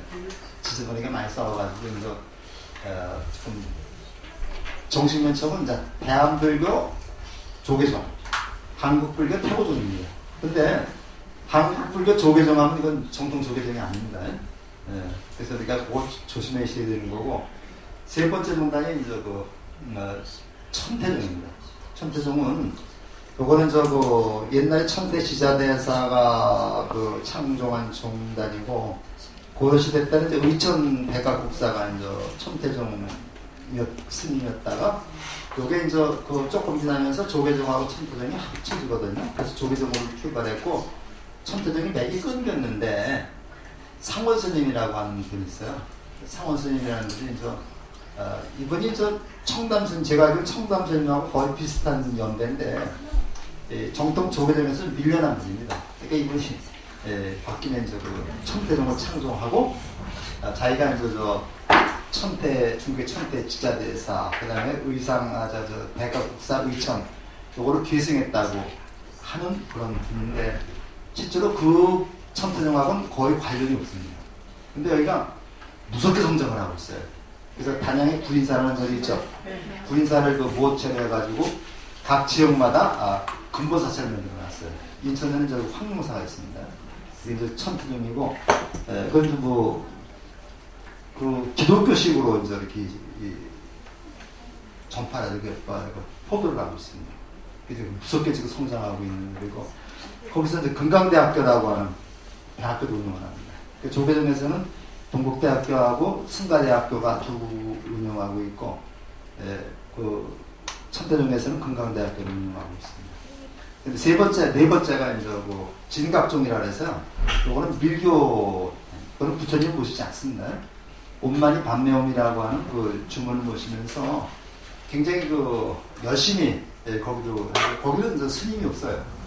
총민이라 해가지고 이제 포교사 같은 분이 있으면서 돌아가면서 이제 이렇게 법문도 하고 그런다 그래서 거기 진각종을 창종하신 분이 지금 손석희 아나운서 있죠? 네. 손석희 아버지가 손동가 그분이 이제 진각종을 창종했고, 그 진각종에서 또 이제 총지종이라는 또 종단이 나왔는데, 제가 이제 인천에서는 백운역에서 부평도서관 가는 길목에 총지종 사찰이 하나 있어요. 거기 한번 들어가 보시면 옷만이 반면만 적어놓고 저도 많이 안 합니다. 경주에 가면 진각종 많이 있는데, 그 진각종에서 굉장히 어떤 조계종보다 더 열심히 활동을 하고 있습니다. 그래서 손석희 아버지 해당선사를 해당이라는 말 쓰고, 어머니가 또 계승했다가 지금은 다른 분이 하고 있습니다. 그래서 거기서는 대구에 가면 시민고등학교라고 있어요. 시민고등학교라고 해서 이 시민고등학교가 진각종에서 운영하는 대학도 있고, 경주에 가면은 무슨 대학교가 있던데요. 진각대학이라 무슨 대학이 있어가지고 거기서 대학교를 운영하고 있습니다. 그래서 이렇게 활동하고 자리 공간되고요. 그래서 그런 걸 중심으로 해서 오늘은 우리가 어차피 조계종 소속이고 또 포교사 하시고 보려면 조계종도 알아야 되기 때문에 그냥 간단하게 그냥 말씀만 드리도록 하겠습니다.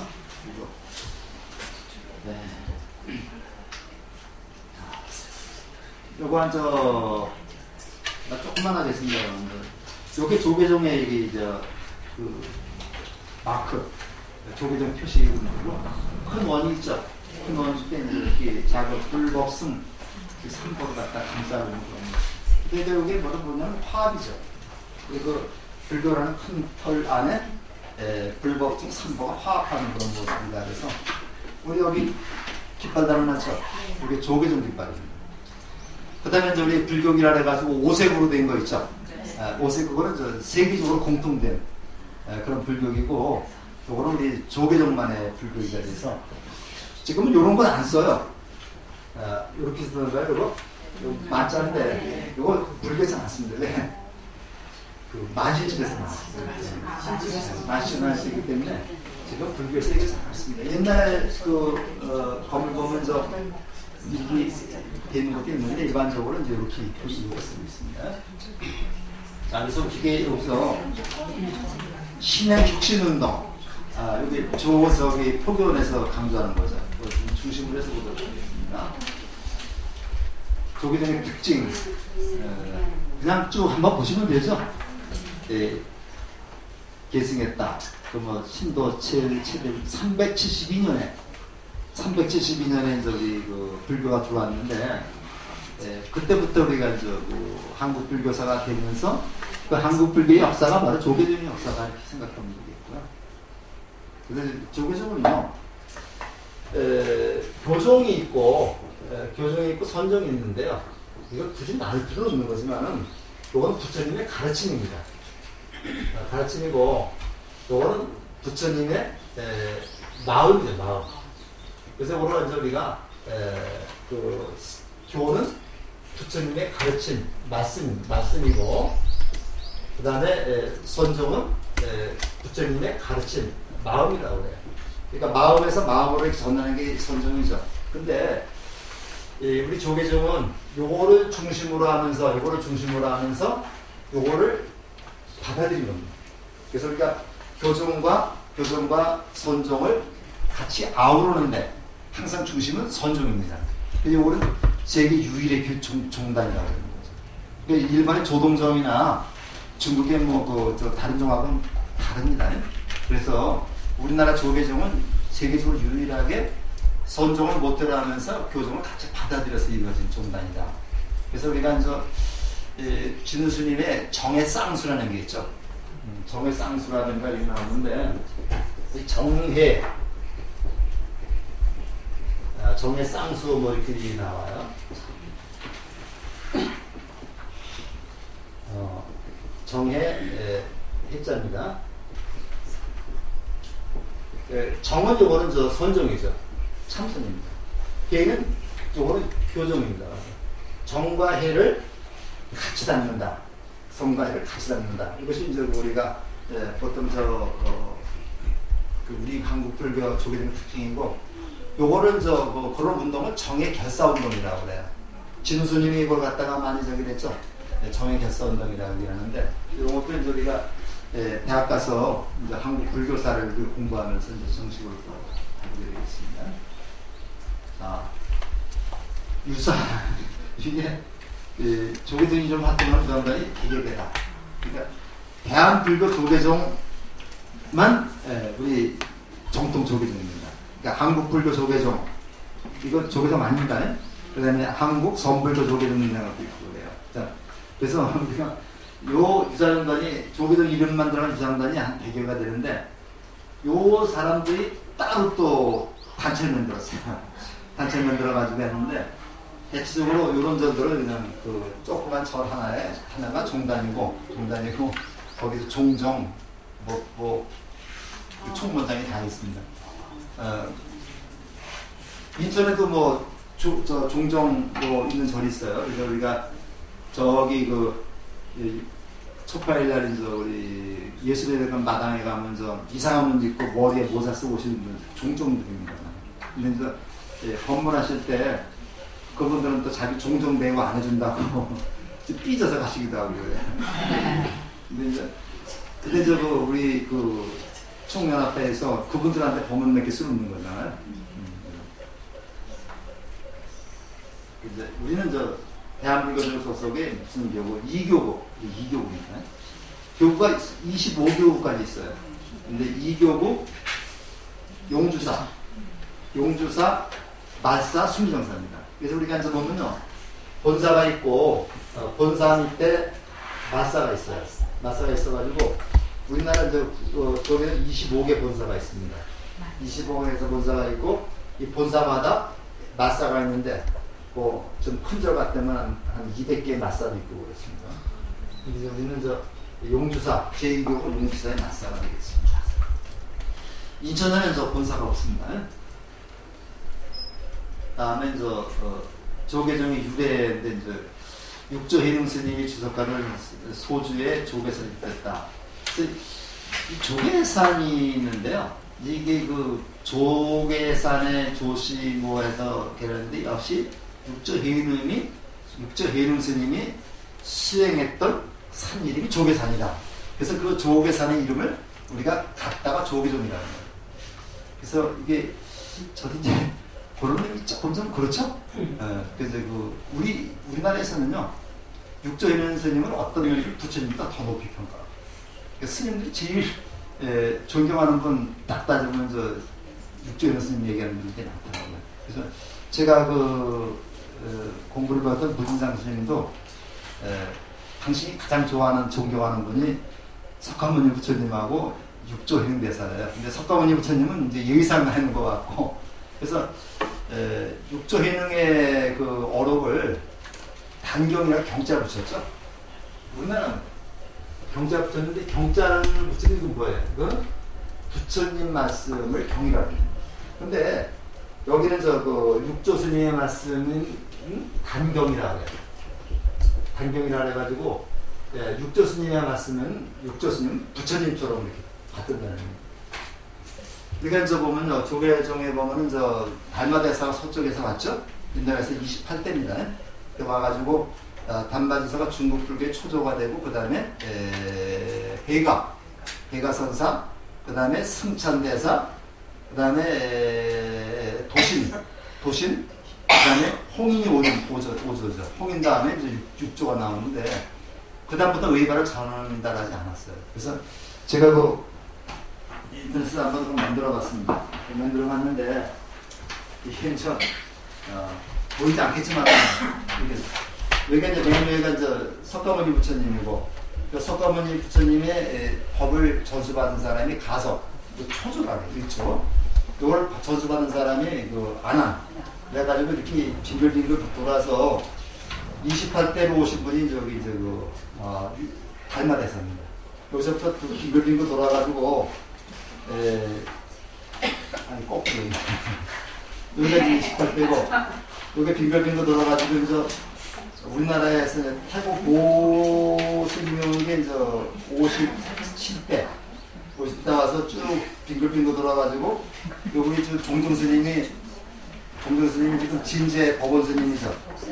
진제 법원 스님이 79대라고 해요.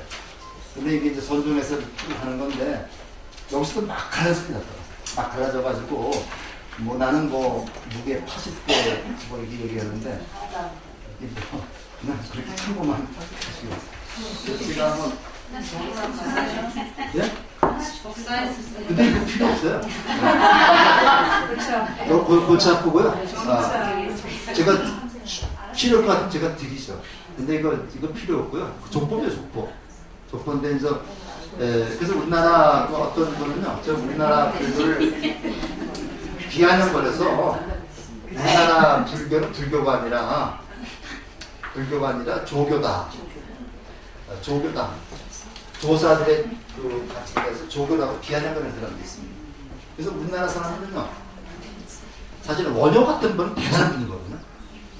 근데 원효 대사는 거의 우리나라에서 알려지지가 않아요. 그 다음에 해능에 가려가지고.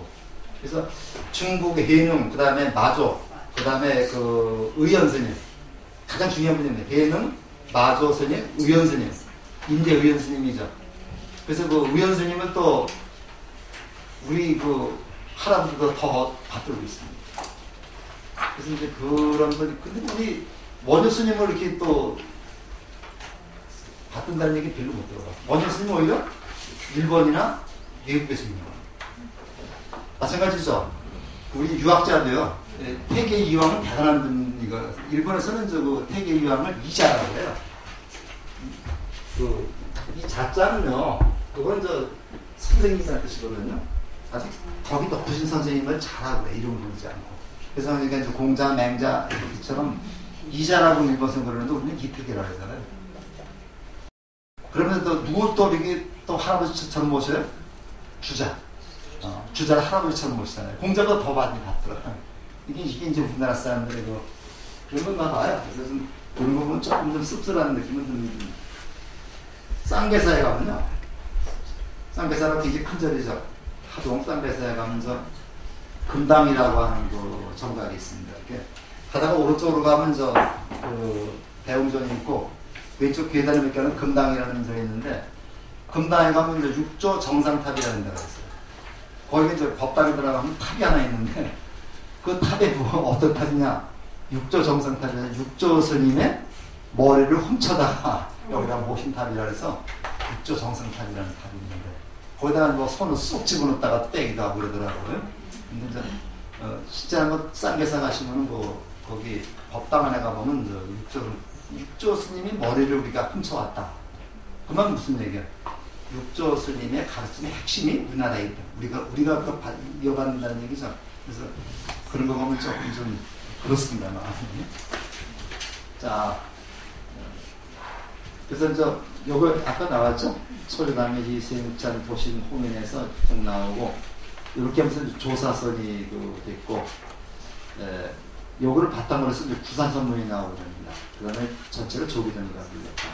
이 조계정이라는 것이 이제 바로 육조 회릉 스님이 머물러서 수행했던 데를 조계라고 그러는데, 그러한 육조 스님의 가르침을 우리가 몽땅 우리가 전수받았다. 그것이 조계정이다. 여기 굉장히 자부심을 느껴야 된다. 이런 얘기입니다. 조계종은 우리나라의 주체계편인데 이것만 확실합니다. 이것만은 우리가 이제 다른 나라 어떤 종단도 선종이면 선종, 교정이면 교정인데 우리나라 조계종은 선종과 교장이 화합해서 이루어진 종단이다. 그렇기 때문에 제일 중요한 게 화합이죠. 화합인데 과연 화합이 잘 되고 있는지 이건 모르겠습니다. 그 다음에 이제 조계종사에서 그냥 요거 도육사가 요건 잘 보시면요.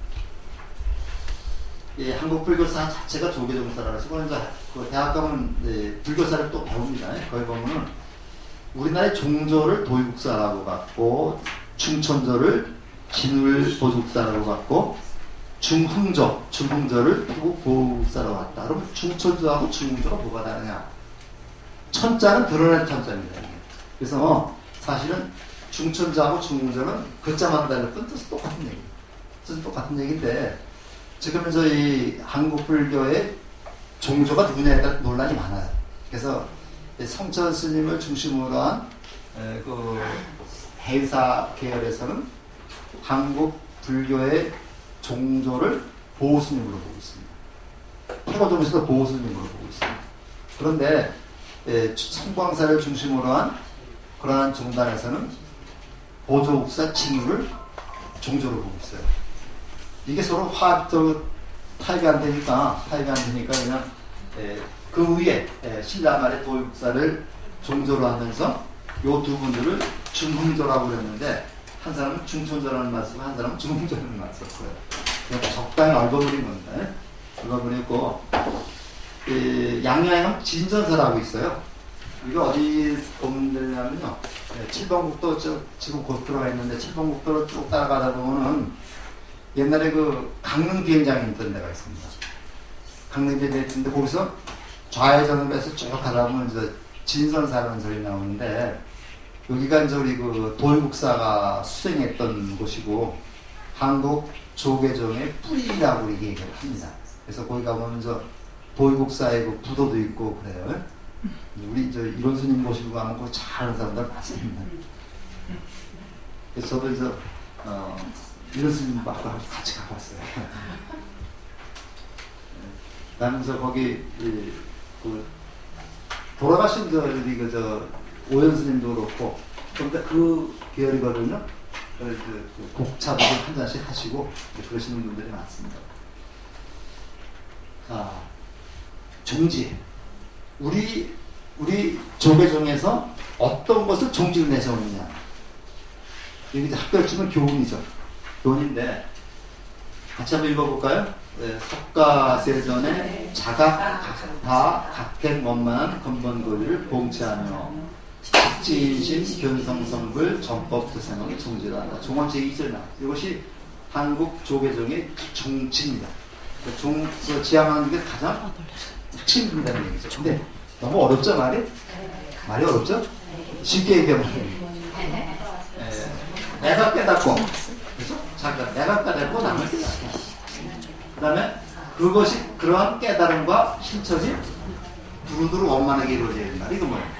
자리이타. 자리이타죠? 쉽게 얘기하면 자리이타고 똑같은 얘기입니다. 요거는 지혜고, 요거는 지혜고, 요거는 실천. 여기 자리거든요. 내가 수행해서 부처가 돼서 모든 사람을 이롭게 하겠다. 이거고. 그 다음에 직지인신. 사람의 마음을 직접 가르쳐. 사람의 마음을 있는 그대로 건드려. 있는 그대로 가서 견성성불.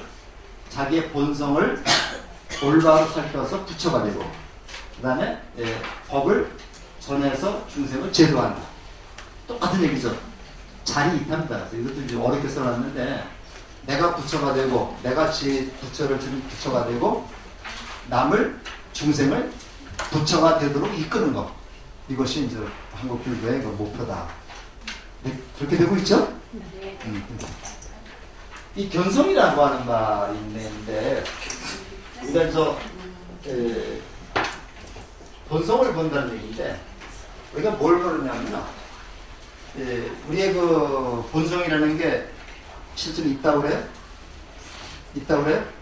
없다고 그래요? 그래서 이 본성이라는 게 성이라는 게 뭐냐면요. 여기 이제 성이 공함을 본다. 사람의 본성이 공함을 본다. 이런 얘기입니다. 근데 견성이라는 것이 내 마음을 본다는 게 아니라 내 마음이 공함을 본다. 공하다는 것은 바로 뭐예요? 연기입니다. 연기. 모든 것이 내 마음이라고 하는 게 본래 있는 게 아니라 내 마음이 본래 있는 게 아니라 나쁜 놈 만나면 내 마음이 나쁜 놈으로 물들고 착한 사람 보면 내 마음이 착하게 물들고 그런 얘기죠. 그래서 그렇게 해서 내가 착한 인연과 만나면 내가 착한 사람으로 되는 거고 나쁜 인연과 만나면 나쁜 사람이 되는 거고 이런 것을 본성을 본다는 겁니다. 그러니까 내 마음이라는 것이 이런 모습이 있는 게 아니라 이걸 본다는 게 아니라 내 마음이 연기적으로 어떻게 드러나고 활동하는가를 똑바로 직시해서 그걸 직시하는 게 바로 성불전입니다. 그래서 우리가 이제 요게 그 반야신경에 나오는 오온 개공이라는 말이 있는데요. 이 공이라는 말, 연기라는 말, 이런 이치를 잘 파악해서 내가 부처가 된 다음에는 그것을 갖다가 법을 다른 사람에게 베풀어서 그 사람도 부처가 되게끔 이끈다는 겁니다. 이게 견성성불 정법교생이라는 말입니다. 근데 이거를 근데 이렇게 어렵게 하니까 모르죠, 이게. 그러니까 한글로 딱 바꿔야 됩니다. 자, 이런 얘기고. 그러니까 석가모니 부처님의 근본 교리가 요겁니다. 그럼 요거고, 요거를 요렇게 응용해서 나온 건데 결국 같은 말입니다. 그러니까 전법과 보살의 이걸 알죠? 대한불교의 소위경전은 조계종에서 가장 중요하게 생각하는 경전을 말하는데 여기는 뭐하고 금강경과 전등법화라는 말은요 부처님의 불법을 계속 전해서 가르쳐준 조사 스님들의 말씀을 적은 책입니다. 쉽게 얘기하면 뭐예요? 그리고 단경 또는 뭐 임재록 이런 거 있죠? 마조록 이런 거 부처님의 그 가르침을 중생들에게 전하기 위해서 조사 스님들이 하신 설법을 모아놓은 책. 그래서 대표적인 게 육조단경입니다. 이렇게 한다. 그래서 우리가 금강경이 소위경전이기 때문에 우리는 그 법회 때마다 매일같이 금강경을 독송을 하고 계셔요. 근데 거의 그런 게 독송 안 해요. 그 절에 가면요. 웬만한 큰 접 빼놓고는 거의 독송하지 않습니다. 기니까. 그리고 천수경만 가지고 하시는데 우리 절에서는 이제 일요법회 빼고 금강경 천수기만 다 합니다. 우리는 저도 원칙대로 하려고 노력을 하는 절입니다. 자, 이 금강경이 또 너무 좋은 거예요, 이게. 결국엔 요거, 간단히 얘기 말하면요. 수보리가 이제 부처님한테 묻습니다. 의문하죠, 문화 항복기심. 어떻게 살아야 하며, 내가 어떻게 살아야 하며, 내 마음을 어떻게 다스려야 합니까? 이거 물어요. 두 가지 묻습니다. 내가 어떻게 살아야 하며, 내 마음을 어떻게 다스려야 합니까? 이렇게 물으니까 부처님이 쫙 끝까지 이제 그 방법을 설명해 주시는 거예요. 핵심은 뭐냐? 집착심을 말하라. 그래서 아상, 인상, 중생과 수상 나오죠? 집착하지 말라. 집착하지 말고 집착심을 버리는 것이 바로 내가 올바로 생기게 사는 것이다. 내가 저 자식을 들여서 장가를 드리는데 저 자식이 내 자식이에요? 장가를 드린다면 버리라는 얘기입니다. 그런 얘기 드립니다. 이거 맛을 알고 보면 참 기가 막힙니다. 근데 그냥 읽기만 하면 안 되는데 분명한 거는요. 금강경이나 수보리는 그 2600년 전에 그 수보리가 아니라 지금 금강경을 읽은 나예요.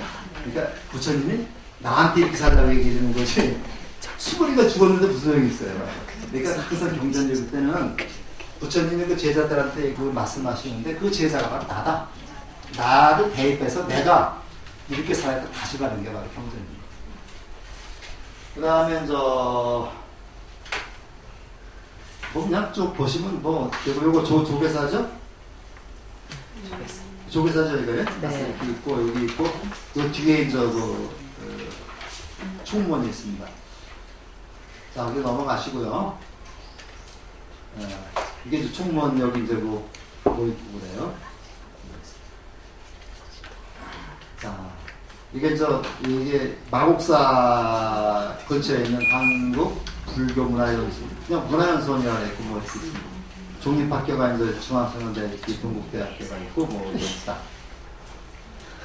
그다음에 조직 나오는데 중앙조직이 총무원, 교육원, 포교원이 3원입니다.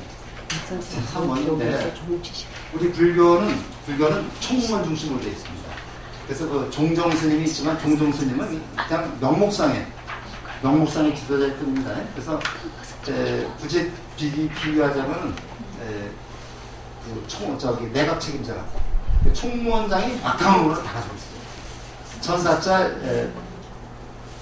종단의 주지 임명권을 다 가지고 있어요. 임명권 다 가지고 있기 때문에 총무원장이 이게 막강하다. 그 다음에 교육원장은 스님들 교육, 포교원은 우리 신도들 교육 담당하는. 그래서 우리는 이렇게 얘기했는데 우리 불교대학은 포교원의 관리를 받습니다. 그래서 포교원에서 우리가 중간 필수 교육 받고 그러면 그래야지만 가서 졸업 후 시키는 거예요. 만들고 시킵니다. 포교원은 사법기구고요. 요거는 이제 입법기구입니다. 그래서 우리가 요게 이제 행정부서인데 부서고 요게 이제 행정기관이고 요게 이제 사법기관이고 요게 입법 국회와 같은 기능을 가지고 있습니다. 한 3,000여 개 사찰이 되는데 이렇다. 직갈교구는 총무원에 소속된 직갈교구인데 돈 되는 데는 총무원에서 직접 직할 관리를 하고 있어요. 예를 들어서 대구 동화사 저희가 팔봉산에 갑바이 부처님 있죠? 선본사라든가 강화에 있는 보문사 같은 데는 노른사이기 때문에 이거는 본사로 이관하지 않고 총무원을 직접 관리합니다. 그래서 보문사도 그거는 용수사의 지시 안 받아요. 근데 그렇습니다. 이거 가지고 서로 갈등이 생겨요.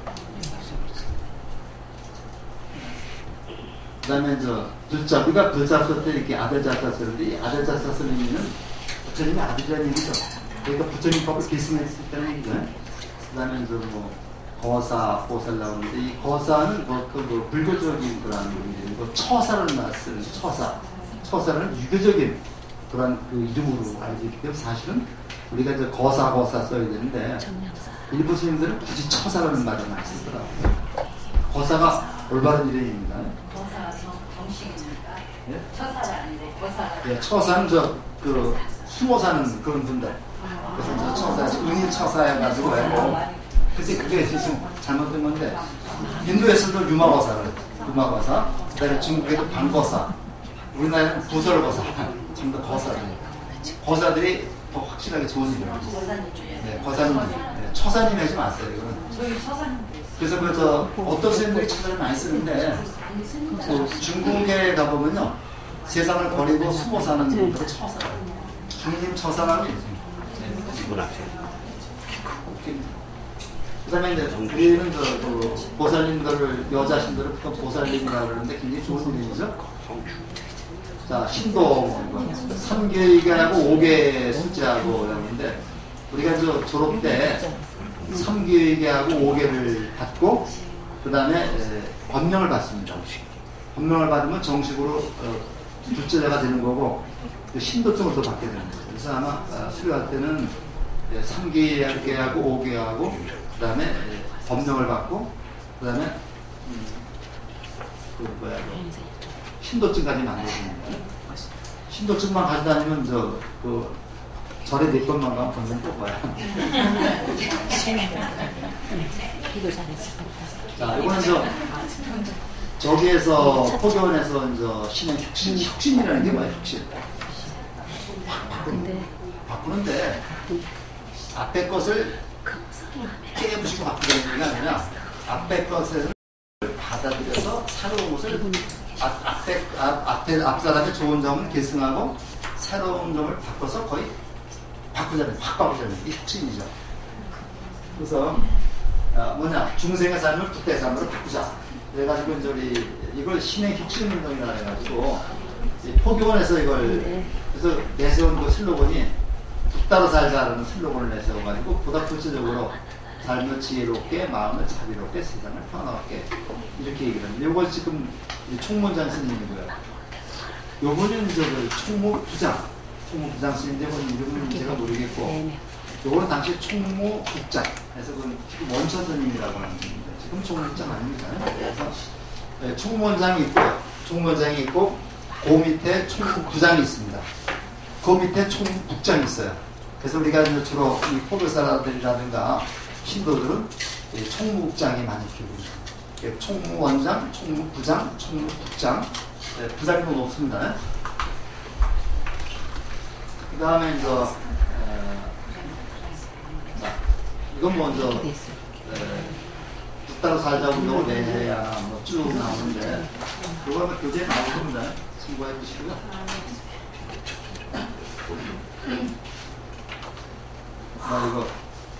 이거 많이 보죠?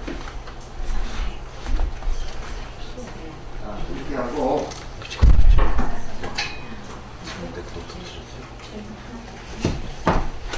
저 응용필고 잠깐만 좀 제가 말씀드리겠습니다.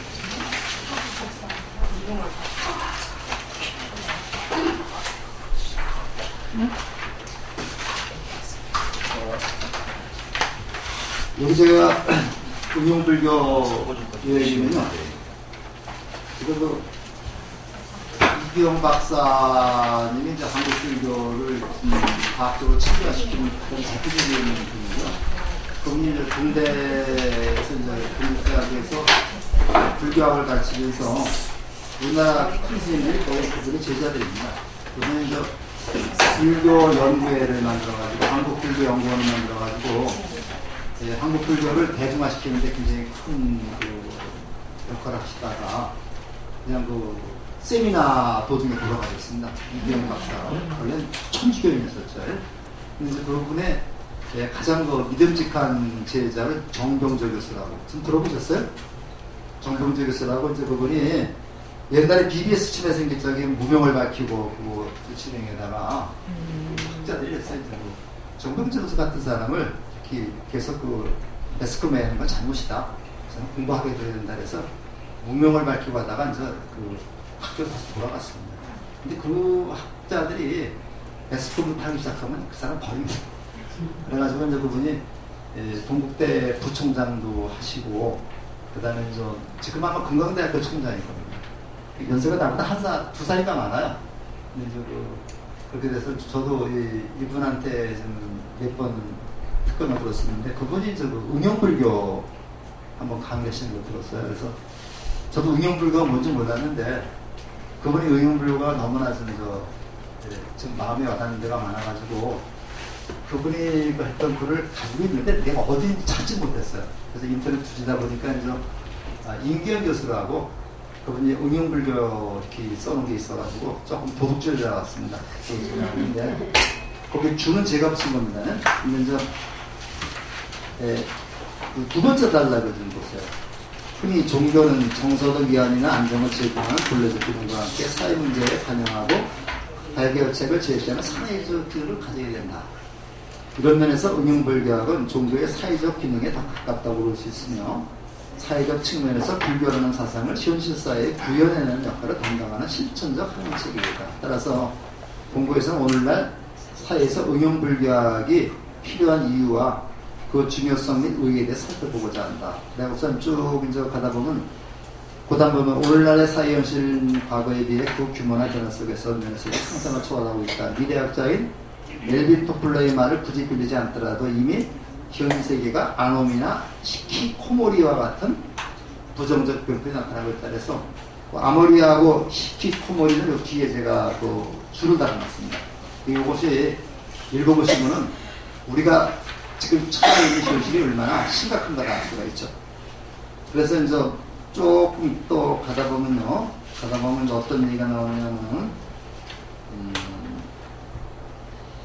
그 뒤에 또 문제 보면, 이러한 사회적 문제점들을 이제 통신 및 교통수단의 발달로 어느 한 국가나 개인이 아닌 세계 공동체적 문제로 다가오고 있으며, 그 양상 또한 매우 복잡하고 다양해지고 있다. 차등으로 살펴보면, 보다부터 잘 보세요. 기독교인들은 지금껏 그러한 공동체적 문제 해결을 외치며 인재 양성과 고구마에 힘써왔고 가톨릭은 사회의 하부계층들에게 손을 내밀어 그들의 아픔을 보듬으면서 민주화를 위한 그런 크고 작은 문제에 발벗고 나서고 있다. 그런데 불교는 어떠한가? 한번 읽어보시고 뒷페이지로 보세요. 뒷페이지로 보면서 이제 맨 마지막 단락을 보시면요. 다만 여기서 한 가지 주의할 것은 응용불교학이 불교학의 사상적 토대가 없는 사상부각적인 응용이 돼서는 안 된다는 겁니다. 응용이란 그 이론적 바탕이 튼튼할 때 가능한 것이며 이론은 응용을 통해 그 빛을 발할 수 있기 때문입니다.